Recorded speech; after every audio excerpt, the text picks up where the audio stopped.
Happy Holi everyone. So ఇవాళ నేను మా అపార్ట్మెంట్ కిందకు వచ్చాను. Kids are playing Holi and I thought let's shoot them అని.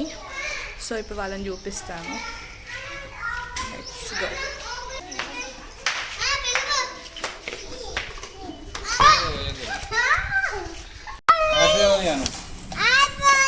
హ్యాపీ హోలీ. నీ ఏంటి వాటర్ పోయాలా? ఆగు.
టిన్ను ముందుకు జరుపు.